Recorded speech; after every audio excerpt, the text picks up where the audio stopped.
Passing through the veil of mystery, seeking answers no one is brave to ask. This is Bound to Truth.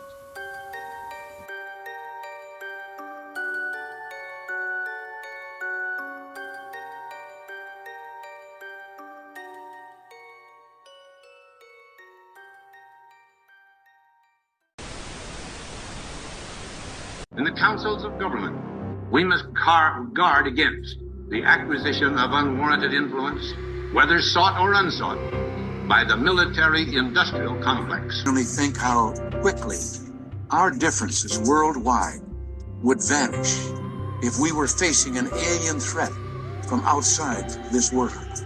We have before us the opportunity to forge for ourselves and for future generations a new world order when we are successful, and we will be.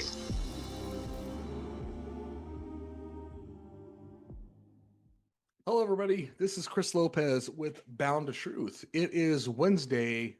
What day? Let's see. It's 18th, 19th. So I believe it is the 19th, March 19th of 2025, this wonderful year. Hope everyone's having a great day. I'm actually recording on my vacation this week. I've been doing a lot of work trying to change things up a little bit with the podcast, especially when there's times where I don't have my co-host John. Of course, you all have heard John talk in this podcast. And so I'm going to definitely do something a little bit more of a narrative approach. Hopefully this will create a little bit more of a flow and continuity. And would love to get you guys' thoughts about it. And hopefully you will like it. And if not, and if you like me just kind of like what I'm doing right now, rambling about my conversation here, please definitely freely share with me. And speaking of which, how can you reach out to the podcast?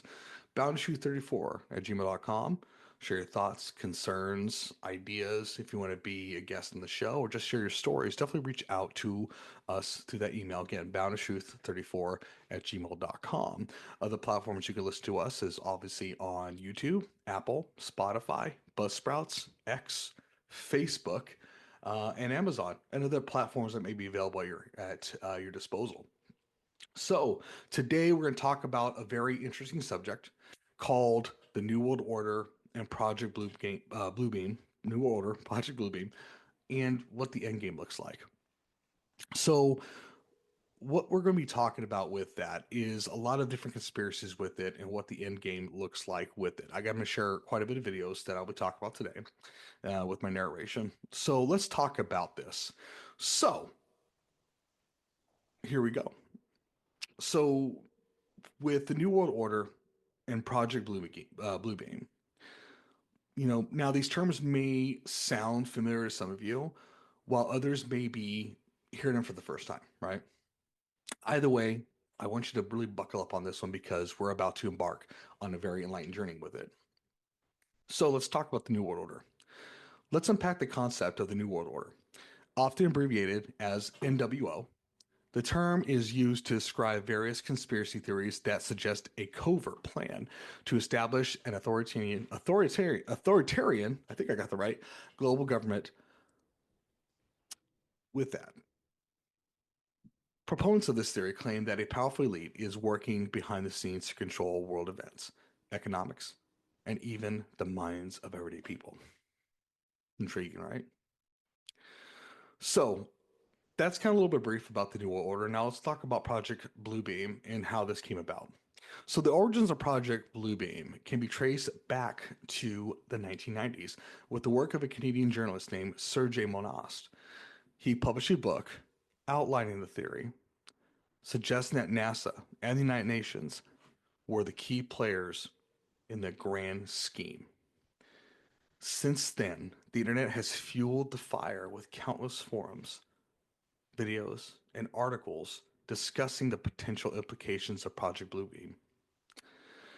Unfortunately, after discussing this agenda, Sergei lost his children to the government, was arrested for false claims, and then a day or two later died of a heart attack in 1996. So basically, the theory is that he was pretty much as naturally when it comes to somebody whistleblowing to kill them. And I would say that's pretty normal back then before we have the internet and its powerhouse today with social media and stuff. It's like back then you kill somebody when they talked because the control of information was a lot easier. Today, it's a lot harder, so you don't want to make them a martyr. Fortunately, Sergei Monast wasn't the only one who shared these claims.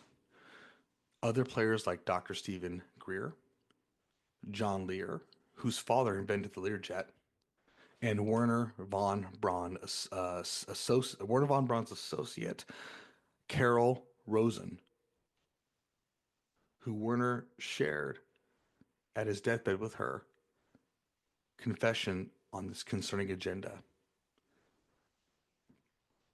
So I'm going to be showing you some videos, and I want you to bear with me. So while these videos may be long, I encourage you to listen to what they have to say, since the information at hand is valuable and detrimental to our survival, to the freedoms of mankind. And I'm not kidding about that. I think they're very detrimental. I think that the information is very important to listen to and really pay attention to. Also, more importantly, is for you to do your own research and to think for yourselves. Times have changed, and it's important that we come back to thinking for ourselves. So the first video I'm going to play for you today is about Dr. Greer. So before I play that video, let me give you a bit of brief about him and also his thoughts about what's going on when it comes to the New World Order and Project Bluebeam. So Dr. Greer, you might be wondering, who is he? Who is Dr. Stephen Greer? For those who are unfamiliar, he is a retired physician and a ufologist known for his work in the field of unidentified flying objects, or UFOs. Dr. Greer founded the Center of the Study of Extraterrestrial Intelligence and is a prominent figure in the disclosure movement, advocating for full transparency regarding UFOs and extraterrestrial life. But what exactly does he mean by fake alien invasion? Well, Dr. Greer posts or proposes that there is a possibility that a staged invasion could be orchestrated by governmental and corporate powers. This theory is based on the idea that such an event could be used to manipulate public perception, consolidate power, and distract from pressing global issues. Now, you might be thinking, isn't this just a conspiracy theory, right? Well, I would say this. It's important to approach this topic with an open mind while also applying critical thinking. I would like to say that Dr. Greer argues that the technology we have at our disposal today, advanced drones, military aircraft, and psychological operations, could easily create the illusion of an alien threat, which is a very scary, scary thought. Going with that, supporters of Dr. Greer's theories often point to historical events where governments have used deception as a tactic. For example, and this is really important you hear this, the Gulf of Tonkin incident in the 1960s is often cited as a moment where the US government manipulated information to justify military action. And honestly, that's not the first, right? This these historical these historical things that happened fuel the narrative that a fake alien invasion is not only plausible, but perhaps already in the works. Furthermore, Dr. Greer claims that the media plays a significant role in shaping public perception. He argues that sensationalized coverage of UFO sightings and extraterrestrial encounters can prime society for a potential staged event. The more we are in pretty much inducted in, right? The more we're more exposed to it with images of alien threats, the more likely we are going to accept such an event as a reality. Take a look at this clip, listen to its full. The very famous astrophysicist, Dr. Jacques Vallée, who some of his work ended up in Steven Spielberg's movie Close Encounters of the Third Kind. And he's up in his 80s now. And in 1992, he wrote a book, and he had a log entry where he had received a 1985 CIA document that outlined, for psychological warfare purposes, them using these advanced technologies that look like an alien craft and other technologies to, quote, abduct peasants in Argentina and Brazil for their psychological warfare value. Now that's in black and white. And so people go, this sounds crazier than the myth you've been told, and it is. But why would they do that? Werner von Braun, in his deathbed in 1974, told a member of my team, Carol Rosen, that their plan is to create eventually an hoax, a threat from outer space, to try to unite the world like Independence Day, the movie, in a sort of a military global junta of humans against aliens. It's all nonsense. It's BS. So the next person we're going to talk about on this next clip that's coming up is Carol Rosen. But before we get to that, let's talk a little bit about Werner von Braun and the connection with Carol Rosen to kind of build up briefly how this came about. So Werner von Braun was born in 1912 in Germany. He was part of Operation Paperclip. That was pretty much after World War II, when the war has ended. A lot of our U.S. government, as well as Soviets, were trying to gather as much German scientists because of their incredible advanced tech they worked during the World War. So with that said, in Germany, he was a pivotal figure in the development of rocket technology during the World War II, and later became a key player in America's space program. Von Braun is best known for his role in the Apollo missions that landed humans on the moon. Well, again, we could talk about that later, if the moon really landing existed or not, but that's another podcast. However, his legacy is not without its complexities. Fast forward to the 1970s, when von Braun began speaking about his concerns regarding the future of space exploration and potential threats to humanity. In particular, he warned about the concept of a false flag alien invasion. This is where Carol Rosen enters the picture. So, who's Carol Rosen? Carol Rosen was an aerospace executive and a former associate of von Braun. She claims that von Braun shared with her his fears about the governments might use the idea of a fake alien invasion as a means to control and manipulate the populace. According to Rosen, von Braun predicted that after the Cold War, we would see an increasing focus on various threats to humanity, including terrorism, asteroids, and eventually aliens. Now, before I continue on, let me explain that. Von Braun talked about 5 things that are going to happen. I don't remember the first one, and I really tried to research it to find it. It was very, very hard, surprisingly, or not surprisingly, to find these 5 things that he was predicting. But the second one was definitely the Cold War. The third one was a war in the Middle East. The fourth one was a pandemic. And the fifth, an alien invasion. What's particularly alarming about this idea is that it suggests a potential agenda of militarizing space under the guise of defending against extraterrestrial threats.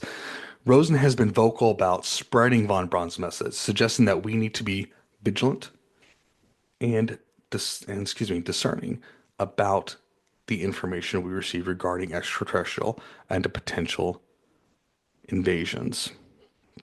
So I will play this clip. Listen very carefully what I should say. I'll get back to you in a moment. Carol Rosen. In 1974, after being a 6th grade school teacher, I was introduced to the late Dr. Werner von Braun in the U.S., the father of rocketry. In my first meeting with him during that first 3.5 hours, he said to me, "Carol, you will stop the weaponization of space."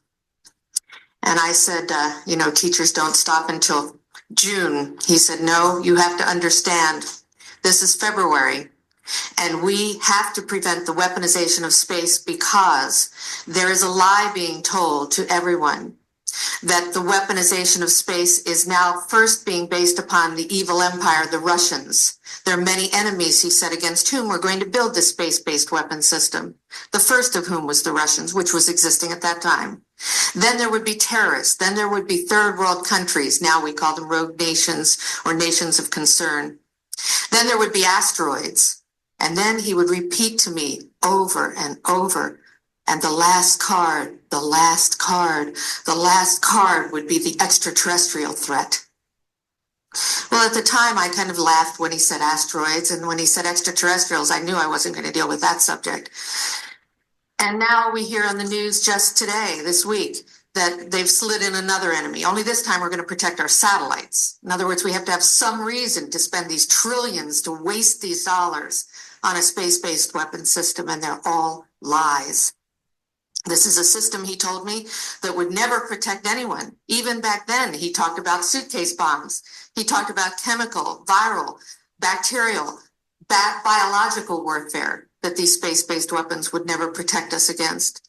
And then he told me that, in fact, if you travel around the world, which I did after he died in 1977, I met with people in over 100 countries who were friends. They didn't want to build space-based weapons. I became a space and missile defense consultant. And I worked with people around the world. I became an advisor to the People's Republic of China. They don't want to build a space-based weapon system. And he told me back then that they didn't. He said, go to Russia. They're considered to be the enemy. I got on a plane by myself. When I got to Russia, I had a list of people that I had read out of the newspaper. Chernenko was in office then. He was the only one I didn't get a chance to meet. They introduced me to everyone when I got there. And when I got back, I said, oh my Lord, this man is telling the truth. There is no threat.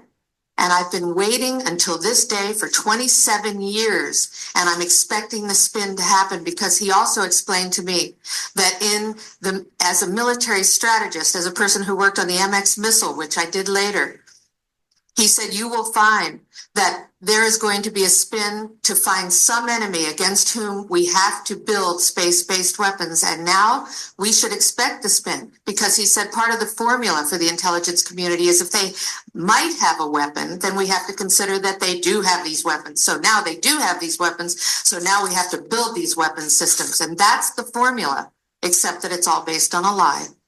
And we have witnesses here today that have shown you that these extraterrestrial beings, that these craft that have come here are now not UFOs, they're identified flying objects. And we know that they have beings in them. And we have witnesses here who have told you that they can shut down our missile silos. They can stop a rocket going into space that's a test. We have witnesses here who have worked in the classified departments, who have the courage to come forward here to support what Wernher von Braun told me back in 1974 to 77. And I will testify before the Congress that when I founded the Institute for Security and Cooperation in Outer Space, which I shut down a few years ago because I didn't believe we had a chance with this huge, integrated around the world, complex weapon system, that we had any chance at all of transforming that war industry into a space industry that could provide benefits, like Dr. Greer has said, of global warming. We can end that situation of that problem. We can end the energy crisis. We can build now non-polluting technologies. Wernher von Braun used to tell me that we could have cars back then that drove around off the ground. He described this to me on beams so that we have no pollution on this planet. And we can solve the problems of the people that are urgent and potential, and the other animals and the other cultures on Earth and in space. And we can end the arms race without dislocating the industry jobs, without disrupting the economy, by transforming, Wernher von Braun told me, the war industry into a global cooperative space industry that will provide, he said, finally, more jobs and profits on this planet than during any hot or cold wartime, more products and services that can be applied directly to solving the problems of this planet. And we can have a whole planet now that lives in peace on Earth, with all the cultures on Earth and with all the extraterrestrial cultures in space. And these are words that Werner von Braun told me in 1974. And I will testify before the Congress under oath about everything I have said and more. Thank you. Now, this next and final clip is going to be about John Lear. His intro is a bit shorter, but this guy, before I read a little bit about him regarding this subject, I got a lot more to say in addition to what I'll share in the clip and the information I'll share about him. So here we go. Here's a small piece about John Lear. So John Lear and what his connections theory. What is his connections theory? Well, John Lear is a former military officer and a prominent figure in the conspiracy community. He has gained notoriety for his claims about Project Bluebeam, suggesting that the technology exists to create these elaborate illusions that could manipulate public perception and control the masses. Told you it was short, right? But he is a lot bigger when it comes to this world of UFOs, conspiracy, false flag invasions. I would say that you can pretty much tie him to Bob Lazar, which I talked about in an earlier podcast.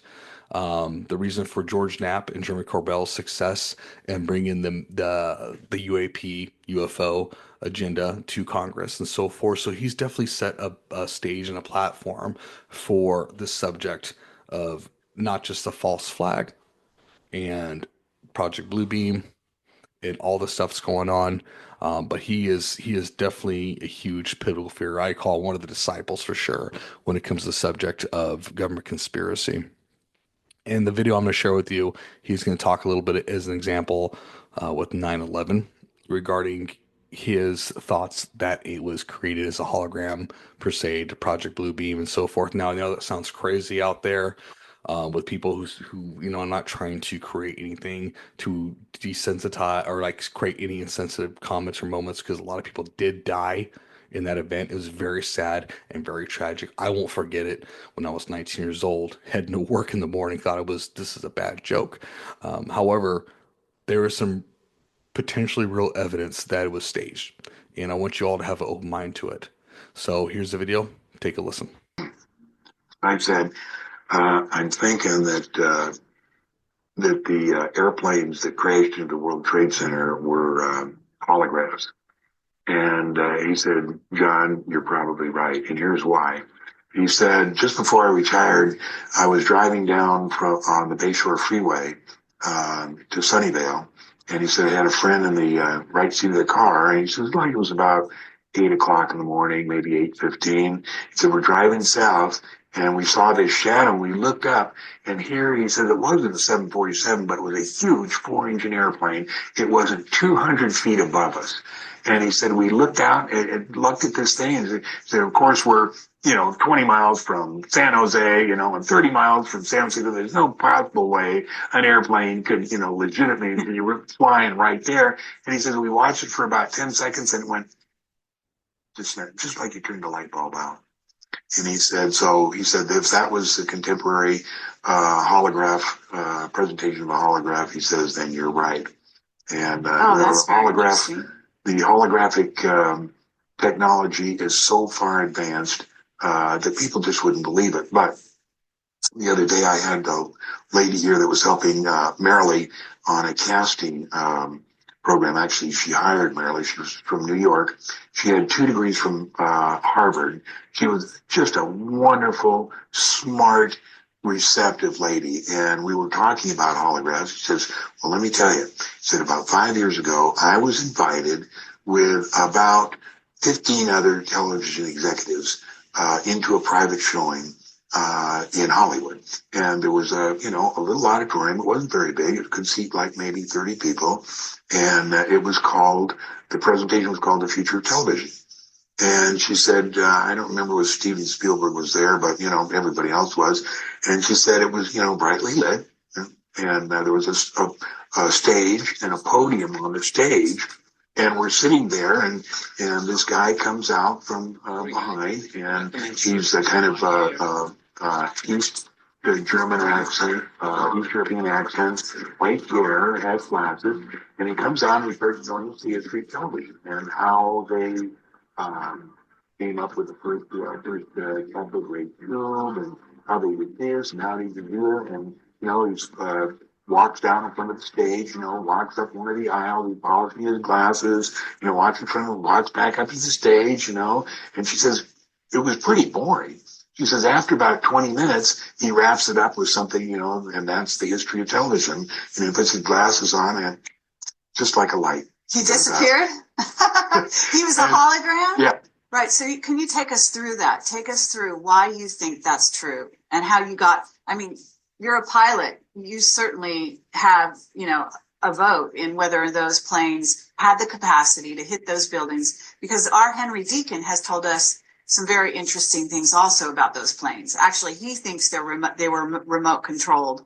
I don't know if that's true, but basically that planes don't have the ability to actually steer into buildings at that level. I'm not a pilot, so I don't understand logistics. But how did you come around to this? Okay, first of all, we're going to talk about Flight 11 and 77 didn't exist in the beginning. The Bureau of Transportation Statistics has no record of them taking off, has no, so let's forget about them because they did not exist. So now we're just talking about 175 and Flight 93. Flight 93 allegedly crashed at Shanksville. Anybody who has any background in accident investigation or any background at all can't possibly believe an airplane crash. There was no record. It just simply could not happen. Okay. As far as 175 seen in the South Tower, I just recently put in a call to Pan American flight simulator in Miami to see if I could rent a 767-200, which they have. And what I wanted to do was take six candidate pilots, one current and qualified in the 767-200, one maybe qualified but not current, and then one maybe current in the high-speed jet but not the 767, and then the last three the same currency as the alleged hijackers, like a couple hours in Apache, a private license, maybe a commercial, something like that. And what I would do is in the simulator, you can take them up. That New York is just like it is. The buildings are there, and I would take them and freeze them in a position 20 miles out at 7,000 feet, 560 miles an hour. Put them in the seat. Say, and then give them 2 minutes of looking at the horizons, show them where the World Trade Center is, and say, I'm about to release you. When I do, you'll have 1 minute and 50 seconds to hit dead center. Now, the World Trade Center is 220 feet wide. You got to hit to the center, not left or right, right to the center, and explain how it goes. Then I would have one camera pointing at the pilot and one camera pointing at what he's looking at. All right. And then say, go. And say, okay, now show me how easy this is, because all the guys on AD, I did that in Flight Simulator, no problem, It's impossible. At the height of my career, as proficient I was in every kind of airplane, there's no way I could have done that. It's just too complex. First of all, the airplane can't fly above 560 miles an hour. It can't fly more than 360, which is its velocity max operating. Maybe it could fly maybe 30, 40 miles an hour faster than that, but at VMO, the clacker comes on. The clacker is an FAA required safety device which clacks loud, and it clacks at a rate and a cycle that irritates the pilot so that he can't ignore it. He has to slow down. Now, there's no possibility a hijacker, first time in the airplane, is not only going to fly it at 390 miles, 400 miles, but do it with that clacker, right, and descend and hit that thing center. It can't hit. Okay, gang. So you heard those videos and so forth. So let's break down a little bit more about the 4 cases, scenarios, what Project Bluebeam is trying to do. So the first one, now this is going to sound a little crazy, but quite interesting, but not far-fetched. Stage 1, the breakdown of all archaeological knowledge. What does that mean? So according to proponents of this theory, the first stage involves the use of advanced technology to create artificial seismic activities, earthquakes, right? This would supposedly lead to the discovery of fake archaeological findings, which would ultimately discredit existing religious beliefs. The aim here is to shake the foundations of faith and create doubt among the major followers of major religions worldwide. The theory would suggest that by undermining established beliefs, society would be more susceptible to manipulation. Now, of course, those major religions are going to be Christianity, Judaism, Islam, Hinduism, Buddhism. I'm not sure if any other big religions I could think of, but those are the ones I would say are the most popular, massive ones, right? Now, the second stage, the second act, would be called a gigantic space show or a sky show. So what does that look like? The second stage proposes that holographic technology will be used to project images of religious figures in the sky. You know, just imagine looking up and seeing, how do you say this, a massive image of Jesus, Muhammad, other significant figure addressing the masses. This would be designed to unite people under a single belief system, fostering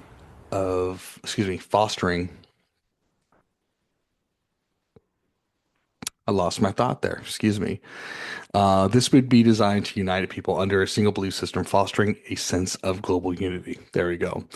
But would ultimately, it's about control, right? The theory posts that this event will be so convincing that it would sway millions towards a new world religion. So, to establish a little more context to that, is taking all these major religious figures, Jesus, Buddha, Muhammad, Hindu gods, converting into one spiritual entity, saying that all the religions are right, and to really disband the beliefs that is in addition to, quote, these archaeological finds. Now, here is an interesting one. The third stage is telepathic communication. So, if people are not believing what they're seeing, they're going to believe what's in their head and what they're hearing. So, what does that look like?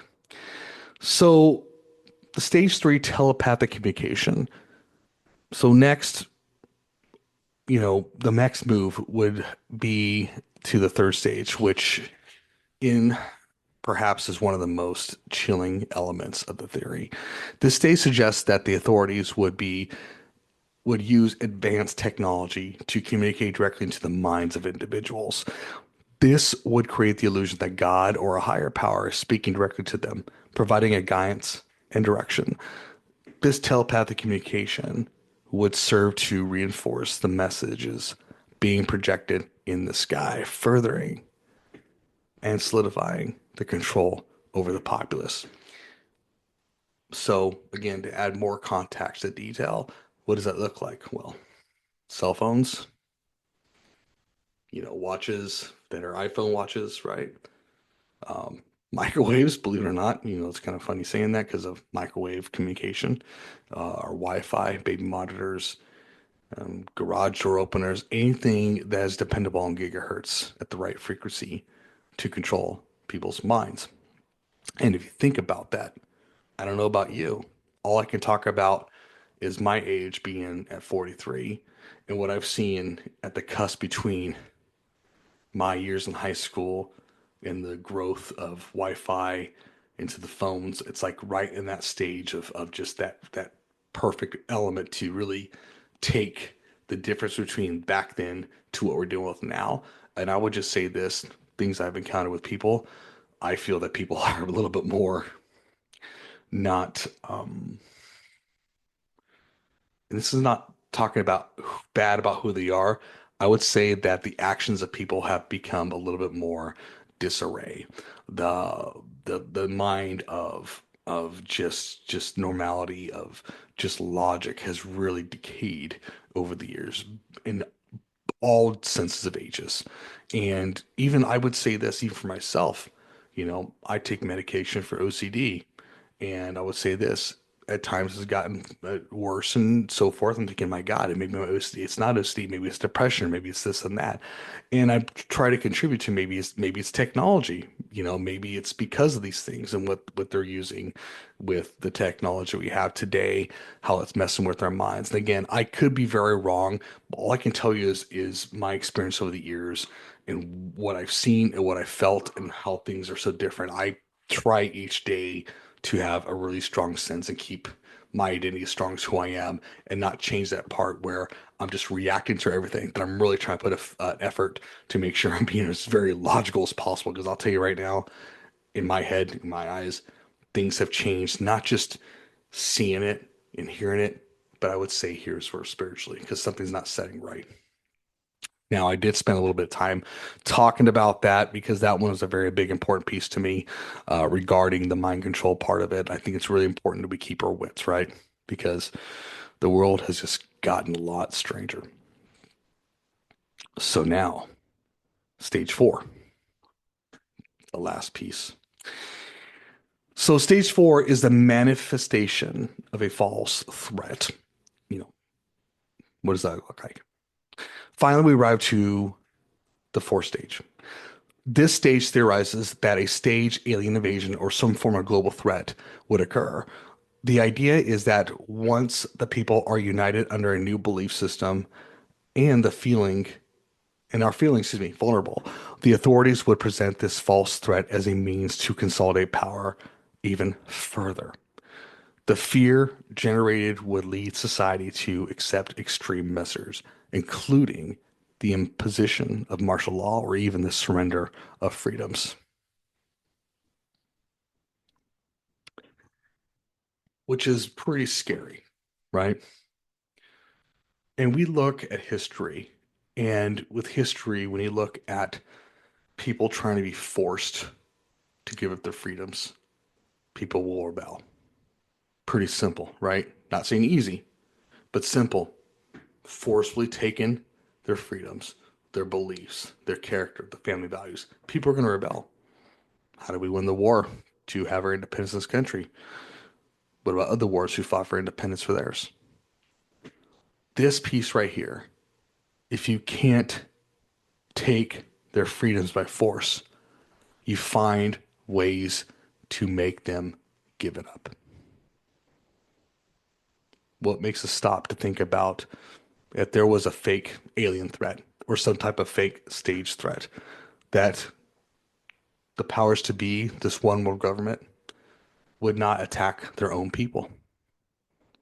And people give up their fears and hopes just to have some type of normalcy, to stay alive and comforted and protected. But by doing that would be the cost of their freedom. So again, you can't force people. You got to find ways to make it give it up. And that's with a lot of the manipulation that I talked about, the first 3 stages leading to this moment. That could potentially happen. And you know what? Isn't that happening kind of right now? The world has been a lot more disarray than ever. We're having wars, rumors of wars, earthquakes, weather has been a lot more odd lately. And now I know people are talking about with, um, you know, um, global environment and so forth. I'm not saying that's not real, but how do we not know it's not being manipulated by the government? How do we not know we don't have tech out there that could be doing that to create environments in our skies and on our grounds and planets to create disarray and so forth? So again, you create enough confusion to distract people away from the actual game plan on the field that eventually they're going to give up their freedoms when it's just too much.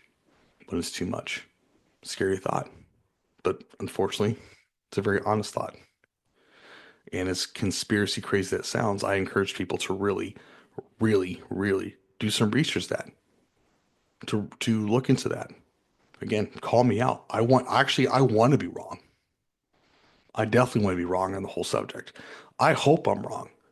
But all I can tell you is the things I've researched, and this is just the surface of things I've researched regarding the matter with Project Bluebeam and the New World Order, is that I have a lot more things to talk about and say. And if you guys want to talk more about it and go deeper, have questions, absolutely reach out to me on top of that.